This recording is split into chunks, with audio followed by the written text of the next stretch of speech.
வணக்கம். நான் ஜோதிட முனைவர் டாக்டர் ஏ ஜெகதீசன். நேற்றைய பதிவின் தொடர்ச்சியாக இன்று மீதி இருக்கக்கூடிய திதிகளுக்கு எல்லாமே திதி சூன்ய ராசிகள் எதுன்னு பார்க்கலாம். சப்தமி திதிக்கு தனுசு ராசியும் கடக ராசியும் திதி சூன்ய ராசிகள். எனவே வளர்பிறையில சப்தமியில பிறந்தவங்களுக்கு தனுசு அவங்க லக்னத்துக்கு எந்த பாவமா வருதோ அந்த பாவம் சம்பந்தப்பட்ட பலன்களை அனுபவிக்க முடியாது. அதே மாதிரி அந்த காரகத்துவத்தையும் அனுபவிக்க முடியாது. தேய்பிரையில சப்தமியில பிறந்தவங்களுக்கு கடகம் திரிசூன்ய ராசி. எனவே அவங்க லக்னத்துக்கு கடகம் எந்த பாவமா வருதோ அந்த பாவம் சம்பந்தப்பட்ட பலன்களை அனுபவிக்க முடியாது. அதே மாதிரி அந்த காரகத்துவம் சம்பந்தப்பட்ட பலன்களையும் அனுபவிக்க முடியாது. அடுத்தது நம்ம பார்க்கக்கூடிய திதி அஷ்டமி. இந்த அஷ்டமி திதிக்கு மிதுன ராசியும் கன்னி ராசியும் திதிசூன்ய ராசிகளா வருவாங்க. வளர்வரை அஷ்டமியில பிறந்தவங்களுக்கு மிதுனம் திதிசூன்ய ராசி, தேய்பிரை அஷ்டமியில பிறந்தவங்களுக்கு கன்னி திதிசூன்ய ராசி.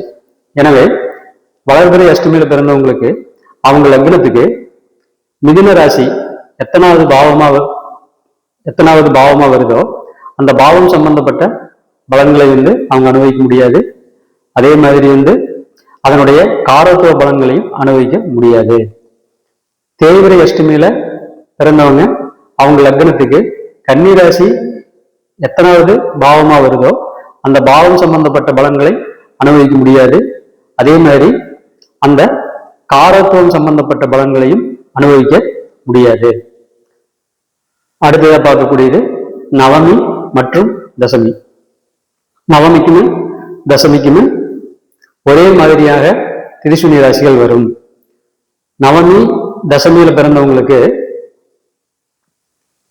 சிம்ம ராசியும் விருச்சிக ராசியும் திதிசூன்ய ராசிகள். எனவே வளர்பிறை நவமி மற்றும் தசமியில் பிறந்தவங்களுக்கு அவங்க லக்னத்திலிருந்து சிம்ம ராசி எத்தனாவது பாவமா வருதோ அந்த பாவம் சம்பந்தப்பட்ட பலன்களை அந்த ஜாதகர் அனுபவிக்க முடியாது.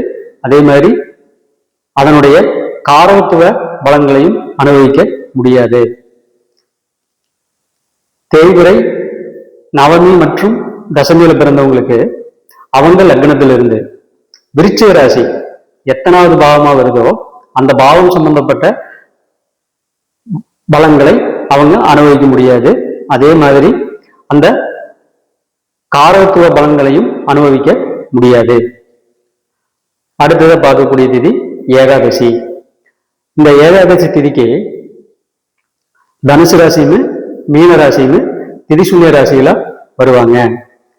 எனவே வளர்பிறையில ஏகாதசியில பிறந்தவங்களுக்கு தனுசு ராசியும், தேய்பிரை ஏகாதசியில பிறந்தவங்களுக்கு மீன ராசியும் திதிசூன்ய ராசிகள்.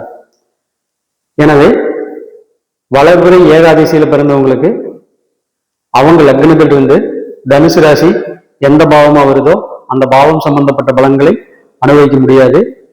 அதே மாதிரி அதனுடைய காரத்துவ பலன்களையும் அனுபவிக்க முடியாது. தேய்பிரை ஏகாதசியில பிறந்தவங்களுக்கு அவங்க லக்னத்திலிருந்து மீன ராசி எந்த பாவமா வருதோ அந்த பாவம் சம்பந்தப்பட்ட பலன்களை அனுபவிக்க முடியாது. அதே மாதிரி அதனுடைய காரத்துவ பலன்களையும் அனுபவிக்க முடியாது. அடுத்ததாக பார்க்கக்கூடியது துவாதசி. துவாதசிக்கு உண்டான திதிசூன்ய ராசிகள் துலாம் மற்றும் மகரம். எனவே வளர்பிறையில துவாதசியில் பிறந்தவங்களுக்கு துலா ராசியும், தேய்பிறை துவாதசியில் பிறந்தவங்களுக்கு மகர ராசியும் திதிசூன்ய ராசியும். எனவே இந்த துலாம் ராசி அவங்க பிறப்பு லக்னத்திலிருந்து எந்த பாவமா வருதோ அந்த பாவம் சம்பந்தப்பட்ட பலன்களை அனுபவிக்க முடியாது.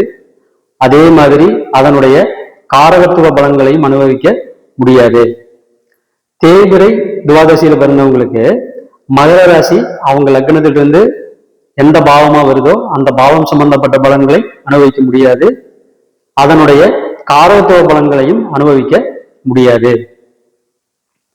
அடுத்ததா நம்ம பார்க்கக்கூடியது திரையோதசி திதி. இந்த திரையோதசி திதிக்குண்டான திரிசூன்ய ராசிகள் ரிஷபம் மற்றும் சிம்மம். எனவே வளர்பிறையில திரையோதசி திதியில பிறந்தவங்களுக்கு ரிஷப ராசி திரிசூன்ய ராசி, தேய்பிறை திரையோதசி திதியில பிறக்கிறவங்களுக்கு சிம்ம ராசி திரிசூன்ய ராசி. எனவே திரிசூன்ய ராசியில அவங்க லக்னத்துக்கு எந்த பாவமா வருதோ அந்த பாவம் சம்பந்தப்பட்ட பலன்களை அந்த ஜாதகர் அனுபவிக்க முடியாது. அதே மாதிரி ரிஷபராசி அவங்க லக்னத்துக்கு எந்த பாவமா வருதோ அது சம்பந்தப்பட்ட பாவ பலன்களை அனுபவிக்க முடியாது. அந்த கிரகத்தினுடைய காரகத்துவ பலன்களையும் அனுபவிக்க முடியாது. அதே மாதிரி தேய்பிறை திரையோதசி திதியில பிறந்தவங்க அவங்க லக்னத்திலிருந்து சிம்ம ராசி எந்த பாவமா வருதோ அந்த பாவம் சம்பந்தப்பட்ட பலன்களை அனுபவிக்க முடியாது. அதே மாதிரி அந்த கிரகத்தினுடைய காரகத்துவ பலன்களையும் அனுபவிக்க முடியாது. இப்போ நம்ம அடுத்த பார்க்க போறது சதுர்த்தசி திதிக்குண்டான திரிசூன்ய ராசிகளை பார்க்க போறோம்.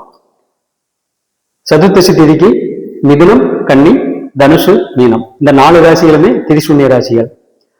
வளர்பிறை சதுர்த்தசியில பிறந்தவங்களுக்கு மிதுன ராசியும் கன்னி ராசியும், தேய்பிறை சதுர்த்தசியில பிறந்தவங்களுக்கு தனுசு ராசியும் மீன ராசியும் திரிசூன்ய ராசிகள். எனவே இந்த வளர்பிறை சதுர்த்தசியில பிறந்தவங்க அவங்க லக்னத்திலிருந்து மிதுன ராசியும் கன்னி ராசியும் எத்தனா பாவமா வருதோ அந்த பாவம் சம்பந்தப்பட்ட பலன்களை அனுபவிக்க முடியாது. அதே மாதிரி அந்த பாவத்தினுடைய கிரகம் எதுவோ அந்த கிரகத்தினுடைய காரகத்துவ பலன்களையும் அனுபவிக்க முடியாது. இதே தேய்பிறை சதுர்த்தசியில் பிறந்தவங்களுக்கு அவங்க லக்னத்திலிருந்து தனுசு ராசியும் மீன ராசியும் எத்தனாவது பாவமா வருதோ அந்த பாவம் சம்பந்தப்பட்ட பலன்களை அனுபவிக்க முடியாது. அந்த கிரகங்கள் குறிக்கக்கூடிய காரகத்துவ பலன்களையும் அனுபவிக்க முடியாது. அடுத்ததா அமாவாசை திதிக்கும் பௌர்ணமி திதிக்கும் திதிசூன்யம் கிடையாது. எனவே இப்ப நம்ம இந்த 14 திதிக்குண்டான திரிசூன்ய ராசிகளை பார்த்தோம். எப்பவுமே இந்த திரிசூன்ய ராசிகள் குறிப்பிடக்கூடிய பாவங்கள் நம்மளுக்கு வேலை செய்யாது. சப்போஸ் அந்த பாவங்கள் பாத்தீங்கன்னு சொன்னோம்னா நம்மளுக்கு கொடுத்தாலும் கூட அதுல குறையாத்தே இருக்கு. அதுல நீங்க திருப்திப்பட முடியாது.